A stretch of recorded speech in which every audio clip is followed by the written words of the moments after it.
It was a late afternoon in the city, and the streets were full of life. Cars moved slowly through the traffic, their headlights reflecting off the wet asphalt from a brief evening rain. People hurried along the sidewalks, some with umbrellas, some just trying to get home before it got dark. In the middle of all this, a man was driving his car, calm and collected, enjoying the last moments of his day.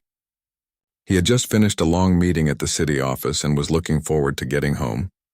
He wasn't thinking about anything unusual, just listening to the soft music playing on the radio, feeling the quiet comfort of the drive. Suddenly, flashing blue lights appeared in his rearview mirror. The man's heart skipped a beat. He had seen enough police interactions to know that being pulled over could go many ways. He pulled to the side of the road carefully, rolling down his window with a polite smile, ready to cooperate. He noticed a police officer approaching. The man could see the officer's face tense and serious, the kind of expression that did not promise a friendly conversation. The officer stopped just outside the car, hands on his belt, eyes fixed on the driver. "License and registration," he said sharply with a tone that left no room for discussion. The man reached for his wallet and handed over the documents, trying to keep his voice calm. "Good evening, officer. Is there a problem?" he asked politely, hoping that the explanation would be simple and short. The officer looked at the papers and then back at the man, his face tightening. There was a flicker of suspicion in his eyes. "Do you know why I pulled you over?" he asked, but it wasn't really a question. It was an accusation dressed as a question. The man shook his head. "No, officer. I'm not sure. Could you tell me?" For a moment, the officer said nothing. He just stared at the man, sizing him up, his posture tense and rigid. The man could feel the intensity of the gaze, and he tried to remain calm. He kept his hands visible on the steering wheel, hoping that his calmness would de-escalate whatever was brewing. "I haven't done anything wrong," he said softly but firmly. "I'd like to understand if there's a problem." The officer's expression hardened. He leaned closer to the car window. "I have my reasons," he said, almost to himself. "Just step out of the vehicle." The man hesitated. He knew that getting out of the car could be risky, but he also knew that refusing could make things worse. He stepped out slowly, keeping his hands where the officer could see them. The street around them was still busy, but people had started to notice. Some slowed down, some stopped completely, curious about the interaction. As soon as he was out of the car, the tension grew. The officer's tone became sharper. "Don't try anything funny," he said. "Just stand there." The man nodded, trying to show that he meant no harm. He could feel the eyes of bystanders on him. People were starting to take out their phones, recording the scene, though the officer didn't seem to notice yet. The man's pulse quickened, not out of fear alone, but out of disbelief. How could this situation have escalated so quickly? "Do you know how many complaints we've had in this area?" the officer said, now pacing slightly. "Do you think you're special?" The man stayed silent. He knew arguing would only make things worse. He looked around, hoping someone might intervene if things got out of hand. He noticed families walking past, some parents holding their children a little tighter. A few elderly people were watching from a distance, shaking their heads. The city, full of life just moments ago, now felt tense and heavy with unease. Suddenly, without warning, the officer struck him across the shoulder. The man stumbled, catching himself on the car. Shock and pain shot through him, but he tried not to react in anger. "Please stop," he said firmly. "I haven't done anything wrong." But the officer, blinded by bias and assumptions, continued his aggressive stance. The man kept calm, taking deep breaths, trying to reason with him, hoping that this moment could still be resolved without more conflict. People on the street began to murmur louder. "What's going on?" one woman shouted, holding up her phone. Another man whispered to a friend, "This doesn't feel right." The bystanders could see that the man was calm, polite, and unthreatening, yet the officer continued to act as if he had done something terrible. The tension in the air was thick, almost tangible. The man looked the officer straight in the eyes. "I am not your enemy," he said slowly. "I'm a citizen just like everyone else here. I followed your instructions. Please, let's talk calmly." His voice was steady, but inside he felt a mix of fear and disbelief. How could someone in uniform treat him like this without knowing anything about him? For a brief moment, the officer paused as if reconsidering, but the moment passed quickly. His hand twitched near his belt, and the man realized that words alone might not be enough to calm the situation. He glanced at the crowd now, seeing the recording phones, the worried faces, and the children hiding behind their parents. He knew that anything could happen in the next seconds, and he had to remain as composed as possible. The man's mind raced. He thought about how often these situations happened to people who looked like him. He thought about the fear in the eyes of strangers around him who had learned to be cautious in moments like this. He thought about the unfair assumptions that led to moments like this, assumptions that could change the course of a day or a life in an instant. He reminded himself to stay calm, to keep his dignity intact. "I want to do the right thing," he said softly but firmly. "I want to cooperate. Please, let's handle this without anyone getting hurt." His voice, though gentle, carried a quiet strength.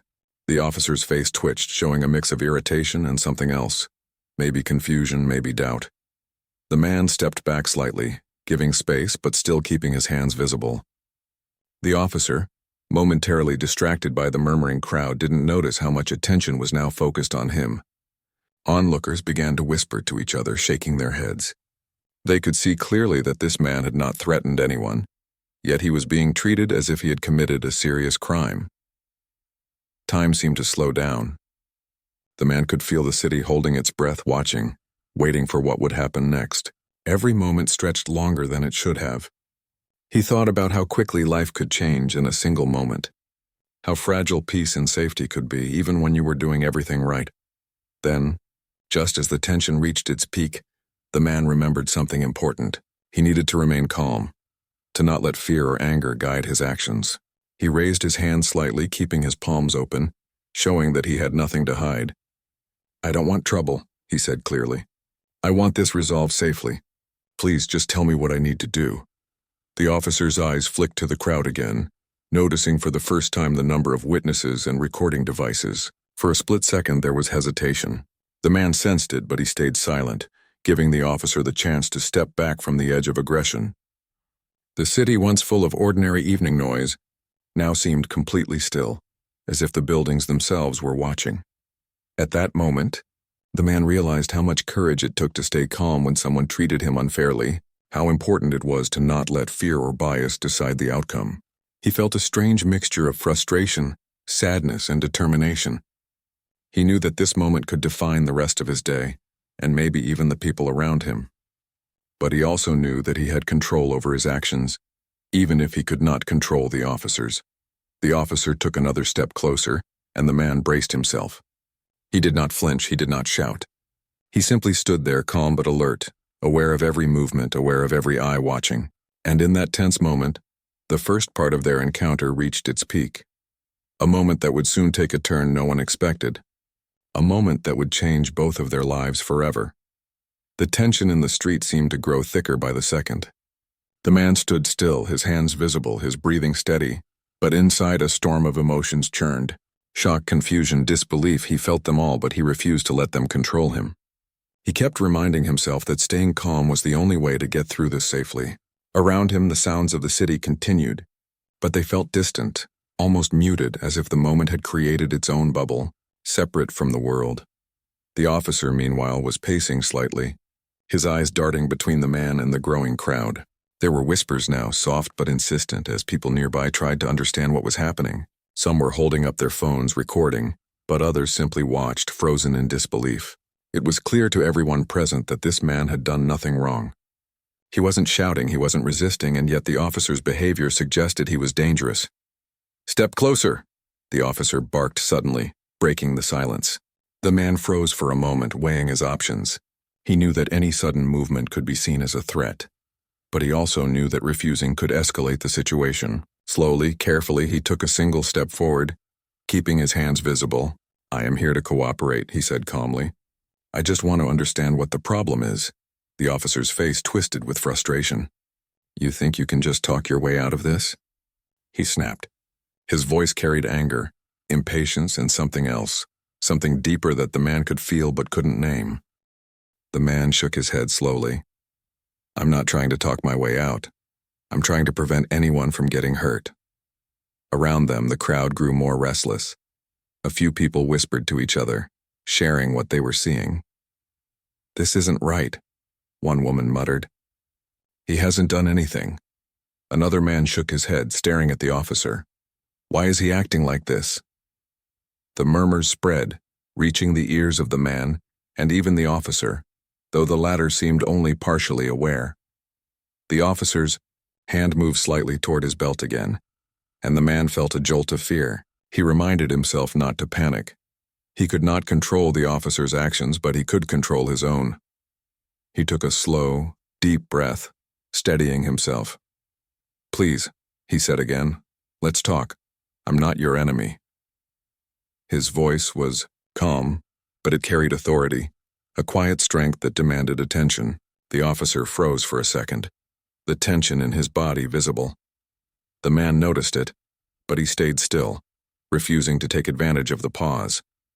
He knew that acting aggressively, even in self-defense, could worsen the situation. Instead, he continued speaking, carefully choosing his words. We can resolve this without violence. Let's just talk and figure it out. But the officer was not ready to listen. He took a step closer, his face red with anger. I've dealt with people like you before, he said. You think you can fool me? The man's eyes narrowed slightly, but he kept his tone steady. I am not trying to fool you. I am telling the truth. I haven't done anything wrong, and I want to get this resolved peacefully. Suddenly, the officer's patience snapped. Without warning, he struck the man again, this time harder. The man stumbled back, catching himself on the car for support. Pain shot through his shoulder, but he refused to let it control him. He felt the heat of anger rising, but he pushed it down, focusing instead on staying calm and safe. Stop, he said firmly. I am not resisting. I am cooperating. Please, stop this. The crowd gasped. A few people shouted at the officer, telling him to stop, but he seemed lost in his own assumptions and frustration. The man could hear their voices but blocked them out, centering himself on the situation at hand. He had to survive this, not just physically, but also without letting fear or anger take over. He glanced around, noticing a few people stepping closer, still holding their phones. One young man shouted, Hey, he hasn't done anything, you're wrong.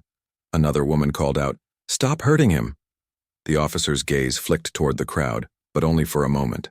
His attention returned to the man, still filled with suspicion and rage. The man realized that the officer was acting not out of reason, but out of fear and bias. Every move he made seemed fueled by assumptions rather than facts. He understood that this was not about him personally. It was about the officer's own prejudices and the way he saw the world.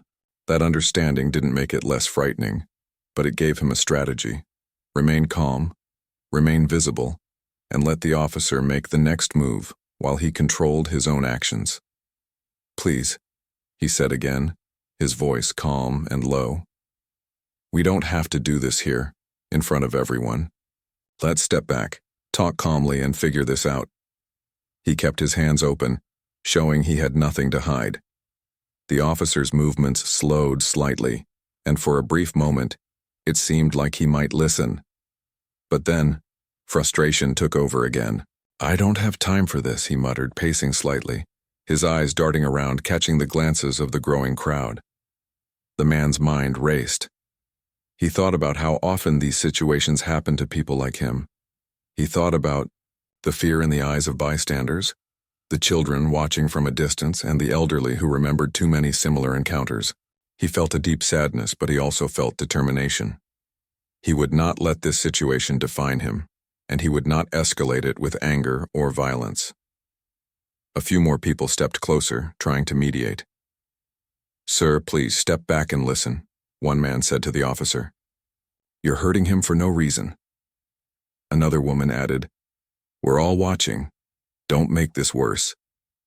The officer's eyes flicked toward them, and for the first time, a hint of doubt appeared on his face. He seemed to notice that the man he was confronting was calm, polite, and clearly unthreatening despite the officer's aggression. The man took a slow step back, giving the officer space but keeping his hands visible. I am not your enemy, he said quietly. I am just a citizen trying to get home safely. Please, let's resolve this without anyone getting hurt. The officer paused, his hand twitching near his belt, his face a mix of anger and confusion. The street held its breath, the city watching silently as the tension stretched. Time seemed to slow down, each second heavier than the last. The man could feel the weight of the moment pressing down on him. He thought about how one wrong assumption could change everything in a single instant. He thought about the people around him, watching, waiting, hoping he would be okay. He thought about his own responsibility to stay calm, to not give the officer a reason to act violently. Then, something shifted.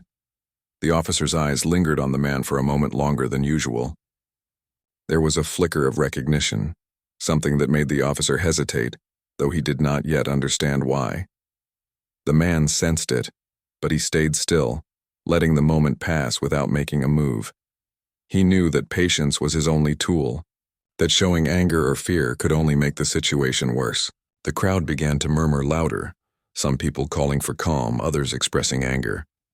The man could feel their energy, but he focused on his own breathing, on keeping his voice steady and his hands visible. He reminded himself that he had done nothing wrong, that he had a right to be treated with respect, and that staying calm was the best way to survive this encounter. As the minutes dragged on, the officer's movement slowed, and the man realized that the situation was approaching a turning point. Something was about to happen, something that could change the course of this tense encounter. The street was quiet now except for the whispers of the crowd and the distant sounds of traffic. The man remained composed, aware of every movement, every glance, every possibility. He did not know what would come next. He did not know if the officer would continue to act out of fear and bias, or if he would finally recognize the truth. But he knew one thing. He would remain calm. He would remain visible, and he would continue to show that he was not a threat. He would let the officer act, but he would control his own actions no matter what happened. And in that quiet, tense moment, the man understood something important. This encounter, as frightening and unfair as it was, would not define him. He could not control the officer, but he could control his own actions, his own dignity, and his own strength. He would face this moment with courage, with calm, and with determination, knowing that one day the truth would be seen and justice would be served. The tension on the street had reached a point where it seemed almost impossible for anyone to move. The man stood firmly, calm but alert, feeling the weight of every eye watching him. The officer still glared, suspicion and anger mixing with a new, subtle confusion. The crowd around them had grown, whispers turning into murmurs and then into soft shouts. People were beginning to notice something unusual about the man, not just his calm demeanor, but a presence that seemed to command attention without demanding it. One bystander, an older woman standing a few feet away, squinted at the man. She whispered to a friend, "Isn't that?" But she stopped mid-sentence, unsure if she should speak. Another man, holding his phone high to record, leaned closer, murmuring, "That looks like someone important." The crowd seemed to sense it too. The murmur of doubt and curiosity spread like wildfire. Eyes that had been judging and fearing the man now watched with uncertainty. The officer's face twitched. He was noticing something he hadn't before, subtle details that didn't fit the story he had built in his mind. The man's posture, the quiet confidence, even the way he held himself. There was something familiar about it, though he couldn't place it yet. The officer's instincts, which had fueled his initial aggression, began to conflict with the tiny flickers of recognition. For the first time, hesitation crept in. "Who are you?" the officer demanded, but the tone was no longer full of aggression. There was a tinge of uncertainty now, a slight crack in his certainty. The man, still composed, met his gaze steadily.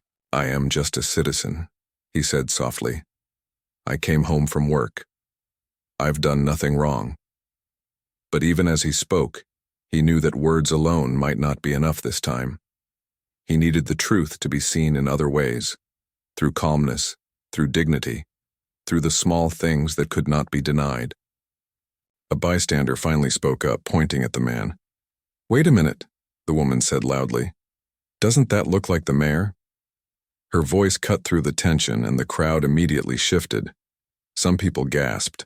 Others murmured excitedly, looking at the man with new eyes. The words reached the officer's ears.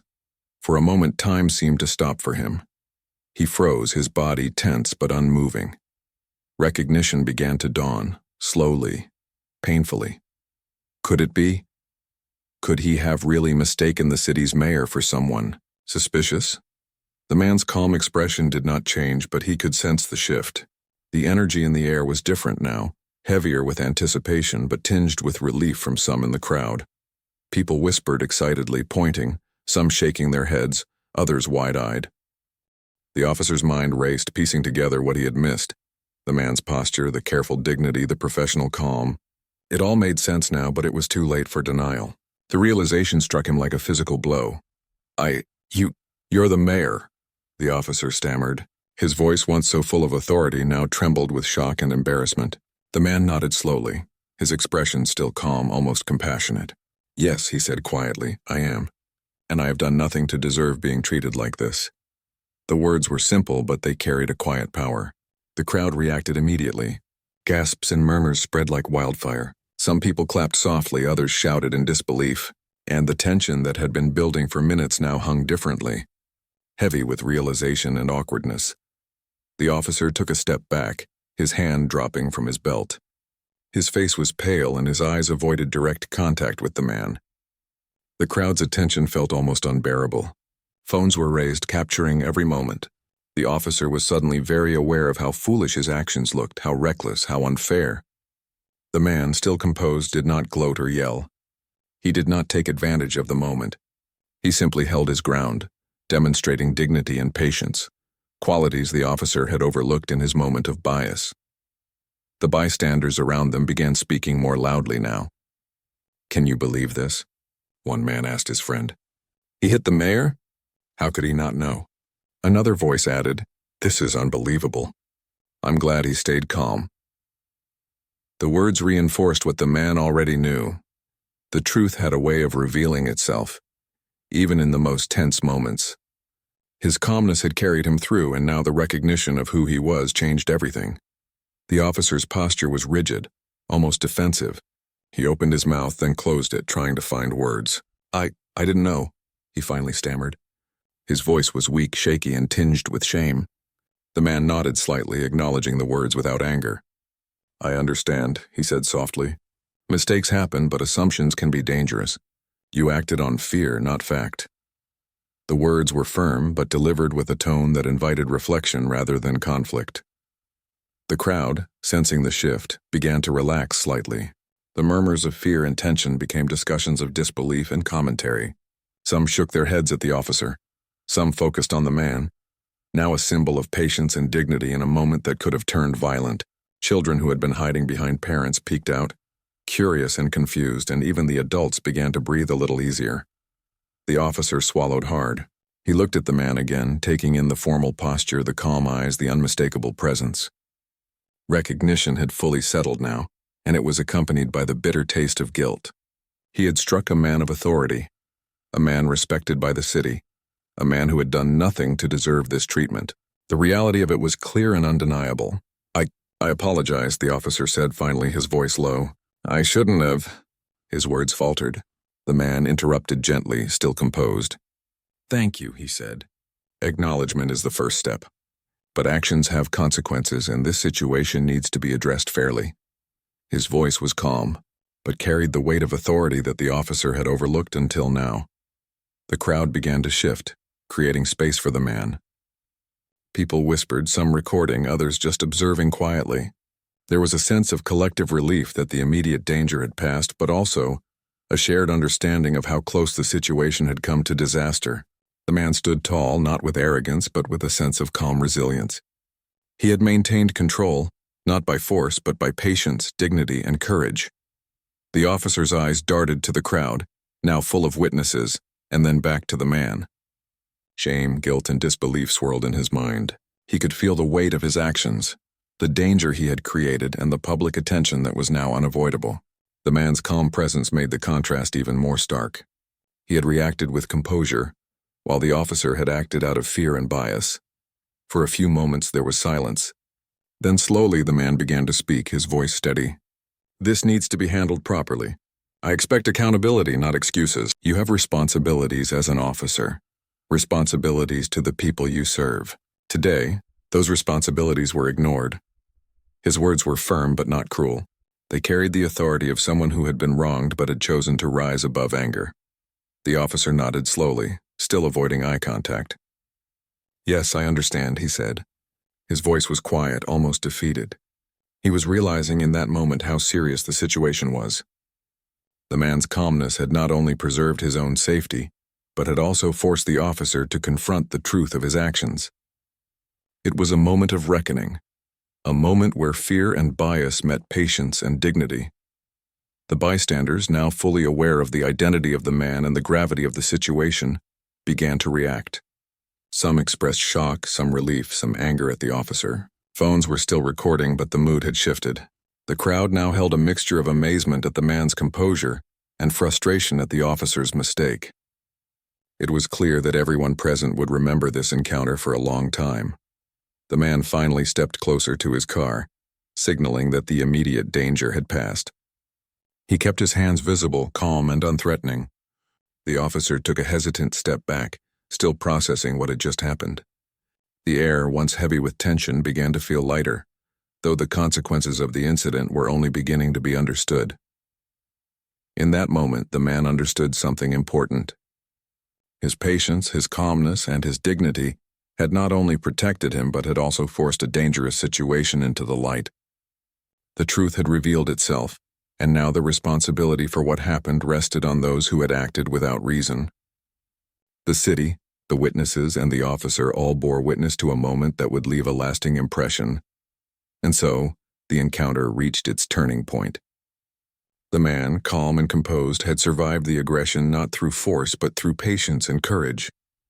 The officer, shocked and ashamed, now faced the reality of his actions. And the crowd, once tense and fearful, now began to see the power of truth and dignity in the face of prejudice and assumption. The moment had passed, but the effects of what happened lingered in the air. The street, once filled with tension and fear, now hummed with murmurs of disbelief. People who had witnessed the encounter were talking among themselves, some shaking their heads, others whispering in awe at what they had just seen. The man, still composed, had returned to his car, but he didn't rush away. He stayed for a moment, letting the reality of the situation sink in for everyone around him. The officer, meanwhile, stood awkwardly, shifting from foot to foot. His face was pale, his hands trembling slightly. He knew that what he had done would not be forgotten. He had acted out of fear, out of bias, and out of assumptions that had nothing to do with reality. Now, with the truth fully revealed, he felt the weight of his actions pressing down on him. The man's calmness and dignity contrasted sharply with his own agitation, making his mistakes feel even heavier. As the man opened the door to get back into his car, a few bystanders approached cautiously. "Are you okay?" one woman asked, her voice filled with concern. "That was unbelievable," another added. The man nodded, offering a small, polite smile. "I'm fine," he said softly. "It was a difficult moment, but I'm okay." He spoke in a calm voice, steady and clear, as if he had rehearsed this response in his mind, yet it felt genuine and human. The crowd seemed to relax slightly at his words. Soon someone in the crowd spoke louder, capturing everyone's attention. "We need to report this," they said. "This can't go unnoticed." Others nodded in agreement. Phones were still recording, and social media posts were already being made in real time. The video of the encounter began circulating quickly. People shared it, discussing it, debating it, and expressing outrage. The incident was becoming more than just a street confrontation. It was turning into a story that the entire city would hear about. The man understood that the situation could not end quietly. He had to ensure that what happened was addressed properly. He remained composed as he spoke to the bystanders, encouraging them to stay calm and witness what needed to be done. "Please," he said, "this must be handled correctly. Violence and bias have consequences, and we must make sure this is addressed fairly." His words carried authority, but also a sense of calm responsibility. People listened, inspired by his approach, understanding that the focus now was not on anger, but on accountability. Meanwhile, the officer was summoned to step aside by his colleagues, who had just arrived at the scene after noticing the commotion. They looked at him with a mixture of confusion and concern. He attempted to explain, but the words faltered in his mouth. He had acted hastily, and now the reality of what he had done could not be ignored. The officer was instructed to stand by for an internal investigation, a moment that marked the first step in facing the consequences of his actions.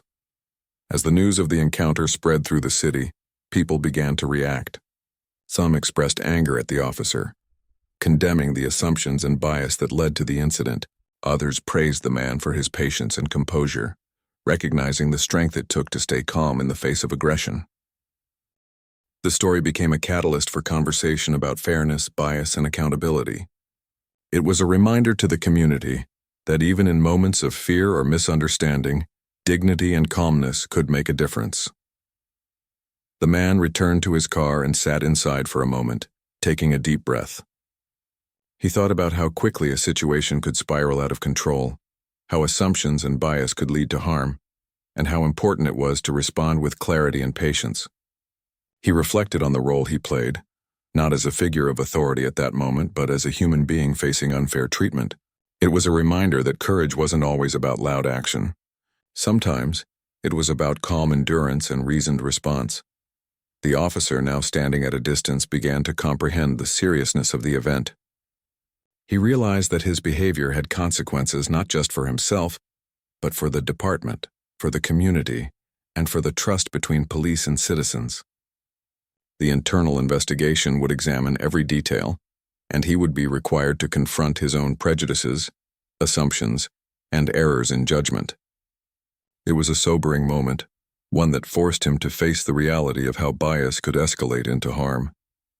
As the crowd dispersed slowly, many still whispering about what they had witnessed, the man began walking back toward his home, still calm but deeply aware of the lessons from that day. He thought about the conversations that would follow, the discussions in city offices, and the impact this moment would have on the community. The incident had highlighted the fragile nature of trust and the importance of responsibility in positions of authority. Over the next hours, the story spread further. News outlets picked it up, reporting on the encounter in the streets and the calm response of the man who had been assaulted. Interviews with witnesses added personal perspectives, emphasizing how tense and unfair the situation had been. People discussed the incident on social media, debating the consequences for the officer and the broader implications for the city. The man, despite being a public figure, remained focused on the importance of fairness and accountability rather than personal attention. The officer faced formal proceedings as the investigation began. He was suspended pending the review, required to explain his actions and attend mandatory training on bias, decision-making, and community relations. The incident became a case study in how assumptions and prejudice could lead to unnecessary conflict. It was a moment that forced reflection, not just for the officer but for everyone who had witnessed or heard about it. Meanwhile, the man met with colleagues and advisors to discuss the next steps. He emphasized the importance of using the incident to foster positive change rather than retaliation. "This is not about punishment alone," he said. "It is about learning, reflection, and making sure the systems in place serve the community fairly." His approach highlighted a commitment to leadership, fairness, and the need to address bias in ways that were constructive and meaningful. Community leaders began holding discussions about the incident, inviting people to speak about their experiences and how bias affects daily life. The man participated in these conversations, sharing his perspective and encouraging solutions that focused on education, awareness, and accountability. The event became a turning point, sparking dialogue about police behavior, assumptions, and the responsibility of everyone in the community to recognize and challenge bias. At the same time, people who had witnessed the incident firsthand shared their stories, explaining how seeing someone remain calm in the face of unfair aggression had impacted them. Many expressed admiration for the man's composure and clarity, noting that it inspired them to think about their own reactions in difficult situations. The story became more than an encounter on a street. It became a lesson in courage, patience, and dignity. The city, now aware of the incident, began implementing small changes in the department's approach to community policing. Officers were required to attend workshops on communication, empathy, and bias awareness. Leaders emphasized that every encounter mattered and that even brief interactions could have long-term consequences.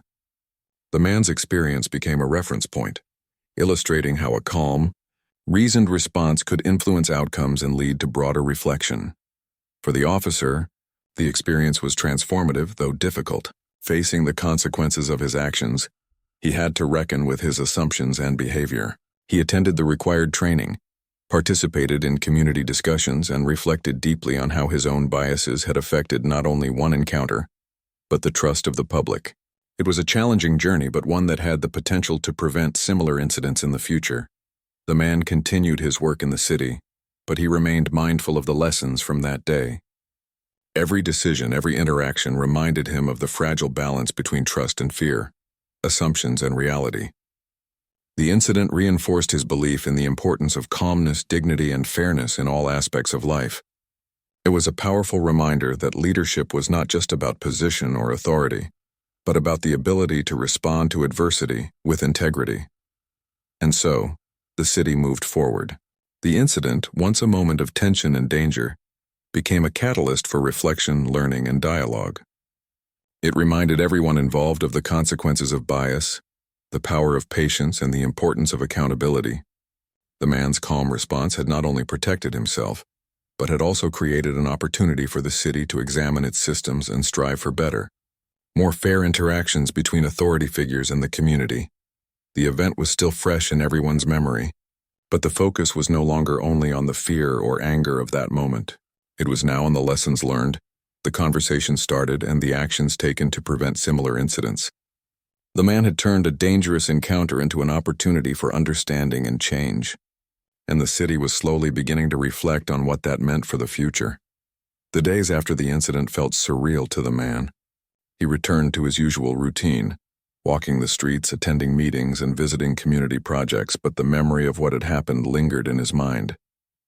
Each time he thought about the encounter, he remembered the tension, the fear, and the anger in the officer's eyes. He also remembered the calmness he had maintained, the patience that had kept the situation from becoming far worse.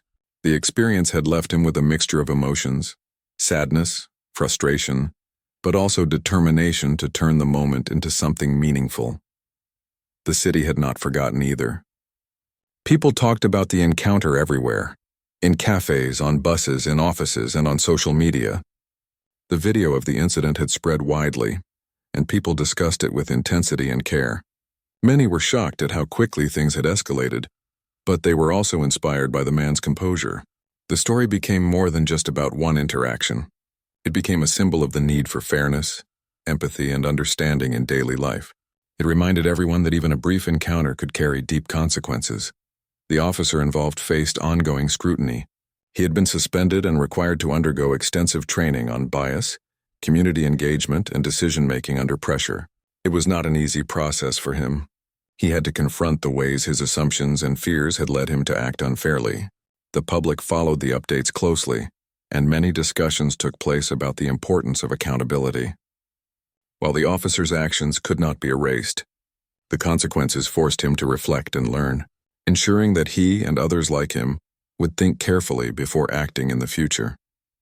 Meanwhile, the man began to use the experience as a platform for broader change. He met with law enforcement officials, community leaders, and residents to discuss ways to reduce bias and prevent misunderstandings. He emphasized that fear and assumptions were dangerous, and that patience, communication, and awareness were critical for building trust. His calm approach, even after being wronged, inspired others to see how courage was not always loud or aggressive. Sometimes it was quiet, thoughtful, and resilient. He also took time to speak to students, community groups, and city organizations, sharing his perspective on the incident. He explained that everyone has a responsibility to treat others with respect, even when fear or suspicion arises. He encouraged dialogue between residents and authorities, highlighting the need for mutual understanding. His words carried weight not just because of his position, but because people had witnessed how he had handled a difficult situation with dignity and patience. The incident also sparked conversations in police departments across the city. Training programs were reviewed and revised to include more practical exercises on bias recognition, communication, and de-escalation. Officers were encouraged to think critically about their assumptions and to slow down in high-pressure situations. The man's experience became a case study in these programs, showing how calm, thoughtful response could prevent harm and build trust. His example helped others learn that leadership and courage could come from restraint and reason, rather than force or aggression. In the community, the story encouraged dialogue about broader social issues. Residents shared personal stories of encounters where assumptions or bias had led to unfair treatment. Community meetings were organized to discuss solutions, focusing on empathy, education, and accountability. People began to understand that preventing incidents like this required awareness and action from everyone, not just authority figures, but ordinary citizens as well. The man's experience became a spark for change, fostering reflection and discussion throughout the city. For the man, the personal impact was profound. He realized that what he had experienced could have been far worse if he had reacted differently, or if the officer's aggression had escalated. It reinforced his belief in the importance of self-control, patience, and reason. He often reflected on the moment when the officer recognized him, and he understood how small actions, such as staying calm and keeping hands visible, had prevented potential tragedy. The lesson was clear. Dignity and courage were powerful tools even in the face of fear and unfairness. The man also understood the broader responsibility he held as a public figure. His calm response had influenced the behavior of the officer, the crowd, and countless viewers who watched the incident online. He had shown that standing firm in truth and fairness could change the outcome of a dangerous situation. That realization motivated him to continue advocating for fairness, dialogue, and systemic change in all aspects of city life. As the weeks passed, the city began to see subtle but meaningful changes. Police-community interactions were more deliberate, officers were encouraged to communicate openly and calmly, and citizens felt more empowered to speak up against unfair treatment. Community workshops focused on understanding bias, building empathy, and creating stronger connections between authorities and residents. The incident had become a catalyst for long-term reflection and improvement. The officer, having completed his training, began working to rebuild trust. He attended community events, listened to residents' experiences, and reflected on the consequences of acting out of fear and bias. It was a difficult journey, filled with self-examination and accountability. He understood that he had caused harm, and that rebuilding trust would take time, but the lessons he learned were vital. The experience had transformed not just him, but also the systems around him, fostering awareness and preventing future mistakes. The man continued his public service, but he also took time for personal reflection. He thought about resilience, courage, and the importance of acting with integrity. He reflected on how fear and assumptions could cloud judgment, and how patience and understanding could change the course of events.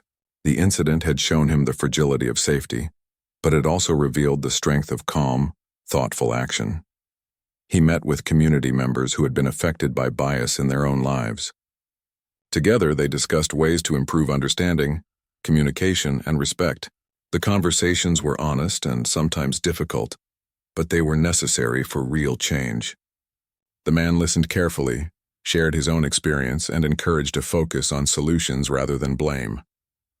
His calm presence created an environment where people could speak openly and honestly, fostering trust and understanding. The incident also left a lasting impression on the city's children and young adults. Many had watched the video online, seeing how one person's calm, dignified behavior could influence a tense situation. It became a teaching moment about courage, patience, and integrity. Schools and youth programs began to incorporate discussions about bias, fairness, and empathy, using the man's experience as an example of how to respond to adversity with thoughtfulness and courage. Over time, the city began to notice changes in behavior, in interactions, and in attitudes. Citizens felt more confident speaking up when treated unfairly. Authorities were more careful in their approach, aware that assumptions could have serious consequences. The lessons from that day had rippled outward, shaping not just the immediate community but the city as a whole. It was a reminder that a single incident handled with dignity and courage could spark meaningful change. The man reflected on the journey from that tense evening to the present. He thought about how quickly fear and assumptions could escalate, and how important it was to respond with patience and clarity.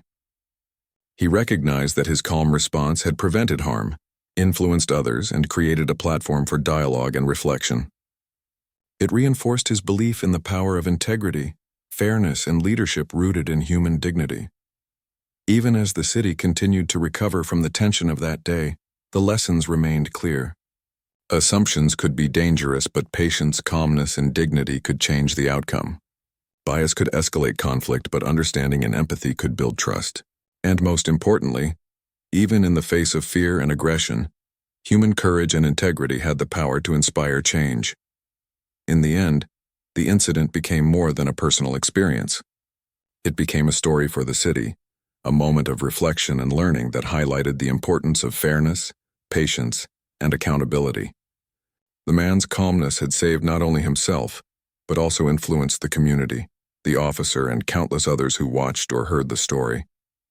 His example became a symbol of resilience, courage, and the positive power of human dignity. The city continued to move forward, slowly but surely, learning from what had happened.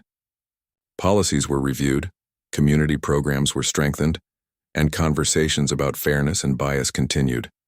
The incident, once a moment of fear and aggression, had transformed into a catalyst for change. The man, through his calm, thoughtful, and dignified response, had turned a dangerous encounter into an opportunity for reflection, learning, and improvement. And as life returned to its usual rhythm, the lessons remained. The people of the city remembered that day, not just for the conflict that had occurred, but for the courage and dignity that had emerged. The story became a lasting reminder that integrity, patience, and calmness could influence even the most tense situations, and that every moment carried the potential to inspire understanding, reflection, and meaningful change.